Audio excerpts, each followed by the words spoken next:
সদৌতিকে আমি হৃদয়ৰ পৰা প্ৰণিপাত জনাইছোঁ। আৰু এই নলবেৰা হাতত আমি একোগৰাকী নলবেৰা হিচাপে নিজৰ মনৰ কিছু সৰু সৰু কথা কবিতাৰ মাজেৰে প্ৰকাশ কৰি আমাৰ আবেগ অনুভূতি নিজক আনন্দ দিয়াৰ বাবে লগতে যদি আপুনি বিচাৰে বা নিবিচাৰিলেও আপুনি আনন্দ পায় বুলি ভাবিছোঁ বাবেই আমি মঞ্চত উপবিষ্ট হৈছোঁ। মই ৰূপক বৈশ্য আৰু একেলগে আমি আছোঁ। এটা কথা তাৰ আগত কৈ লওঁ, খুব কম সময়, বিভিন্ন অনুষ্ঠান আছে আমাক দিছে। সমিতিৰ বিষয়ববীয়া সন্মানীয় বিষয়ববীয়াসকলক শতকোটি প্ৰণাম জনাইছোঁ।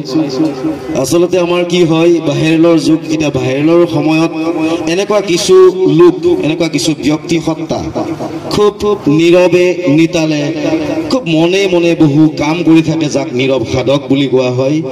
হয়তো কৰবাত কৰবাত তেখেতসকলক মঞ্চত দেখে বা কিতাপত পঢ়ে, কিন্তু আজি আমি নলবেৰা হাতত তেনেকুৱা খুব গুণেৰে সমৃদ্ধ ভাল ভাল কবিতা লিখা কবি, সাহিত্যিক, শিক্ষাবিদ, তেনেকুৱা ব্যক্তি সত্তাসকলক আমাৰ মঞ্চত যিকেইগৰাকী আছে মই চিনাকিও কৰি দিম। আৰু লগে লগে তেখেতসকলৰ নিজৰ নিজৰ একোটা কবিতা পাঠ কৰি পেলাই আপোনাক আমোদ দিব, সেয়াই আচলতে কামনা। সদৌতিকে পুনৰবাৰ জনাইছোঁ প্ৰণিপাত। মোৰ নিচেই কাষত আছে শ্ৰদ্ধাৰ দেৰাজুদ্দিন আহমেদ ডাঙৰীয়া, আৰু তেখেত এগৰাকী জ্যেষ্ঠ শিক্ষাবিদ, লগতে কবিতা লিখি ভাল পায়, গান গাই বজায়। গতিকে তেখেতক পোনচাতেই আমি সমৰ যিহেতু খুব তাগিদা, পোনচাতে তেখেতক মই মাইক্ৰফোনটি আগবঢ়াই দিছোঁ। আৰু তেখেতে তেখেতৰ নিজৰ মনোভাৱেৰে কবিতা আদি পাঠ কৰিব। সকলোৱে যেন শুনি পেলাই তেখেতক উৎসাহ দিয়ে, আনন্দ দিয়ে, আৰু অন্ততঃ অকণমান তেখেতৰ পৰা আশীষ বুটলি লয়। মাইক্ৰফোনটি মই সন্মানীয় দেৰাজুদ্দিন আহমেদ ডাঙৰীয়ালৈ আগবঢ়াই দিছোঁ। ধন্যবাদ। সেই কবিতাটিৰ শিৰোনাম এটা অকবিতাৰ জকা। সেৰেক ঢেৰেক সেৰেক ঢেৰেক ঢেৰেকি সেৰেক সেৰেকি ঢেৰেক ধান বান্ধিছো চা, ঐ ধান বান্ধিছো চা। দুখৰ হাঁহি কিমান হাঁহি, সুখৰ হাঁহি চা। ধান বান্ধিছো চা, ঐ ধান বান্ধিছো চা। খোজ কাঢ়ি কাঢ়ি ঘৰ গৈ পাম, পদূলি মুখত থিয় হৈ চাম। আমাৰ নিজৰ গাঁৱৰ ঘৰ, সুখে দুখে নিজৰ ঘৰ। সেৰেক ঢেৰেক সেৰেক ঢেৰেক ঢেৰেকি সেৰেক সেৰেকি ঢেৰেক ধান বান্ধিছো চা, ঐ ধান বান্ধিছো চা। প্ৰতাপ দেৱনাথ দা আচলতে এখেতসকলক কেতিয়াও কোনেও মঞ্চত আসন নিদিয়ে, আৰু এনেকুৱা ব্যক্তিক কোনেও চিনি নাপায়।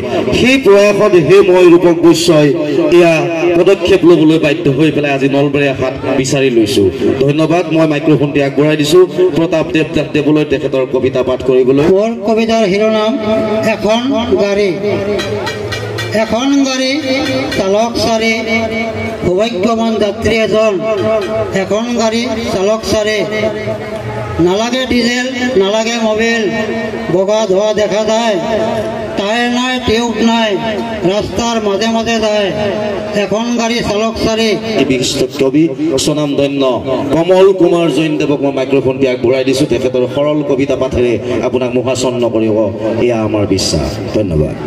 মাটিৰ মিতিৰালি, মাটিৰ মিতিৰালি।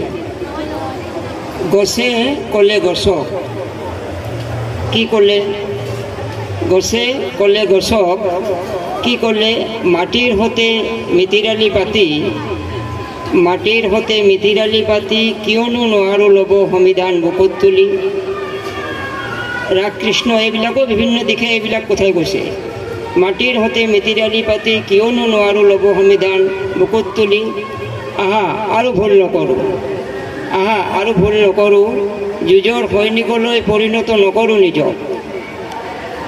থান বান হৈ পৰিব নিমিষতে কেতিয়াবা, থান বান হৈ পৰিব নিমিষতে কেতিয়াবা গাঁও, দেশ আৰু মানুহৰ সীমা। সীমা মানেইতো ঘৃণা, সীমা মানেইতো ঘৃণা, ঘৃণা মানেইতো প্ৰেমৰ সমাধি। সীমা মানেইতো ঘৃণা, ঘৃণা মানেইতো প্ৰেমৰ সমাধি। কৰোঁ আহা প্ৰতিপালন নিজকেই আজি। গাঁও বুলি নাথাকক গাঁও, দেশ বুলি দেশ, উৰি থাকক চৰাইৰ দৰে নীল গগনৰ প্ৰেমৰ পতাকা। কোনেও নেদেখাকৈ হাতে হাতে গছে ক'লে গছক সময় ইমানে তাকৰ আমি জোৰকৈ খুজি লৈছো আমাক যে দিছে তাৰ বাবে পুনৰবাৰ শতকোটি প্ৰণাম এই মঞ্চৰ পৰা শেষ কৰিবলৈ লৈছো মই কবিতা নহয় মাত্ৰ শুনিব যি উদ্দেশ্য লৈ ইয়ালৈ আহিছিলো সেই উদ্দেশ্য পূৰণ কৰি যোৱাৰ খুবেই ভাবিয়াস সেইকেইটা কথা কেইটিমান বাক্যৰে তুলি ধৰাৰ চেষ্টা কৰিছো অকণমান যদি মন দি শুনে যলৈকে আপুনি এই শব্দ পাইছে প্ৰতিগৰাকী যদি শুনে খুব ধন্য বহি পৰিম আমি নিজেই লগতে ধন্য হৈ পৰিব আপুনিও আনক তুলি ধৰিলে ভাবে নিজেই বাগৰি যাব আনক তুলি ধৰিলে ভাবে নিজেই বাগৰি যাব ভয় নে শংকা নহয় আত্মবিশ্বাসহীনতা কোনখন ক্ষেত্ৰত লাগে আপোনাক এই ছবি প্ৰায় সকলোতেই দেখিব আনক তুলি ধৰিলে ভাবে নিজেই বাগৰি যাব কঢ়িয়াই ফুৰে কেঁকুৰা প্ৰবৃত্তি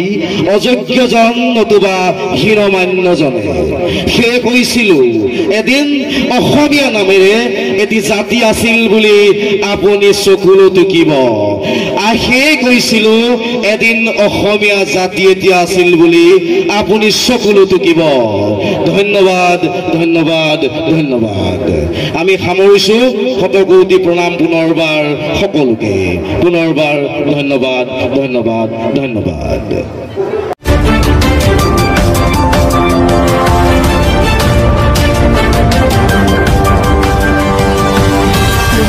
প্ৰতিবেদক লাইভ পোহৰৰ দিশে এখোজ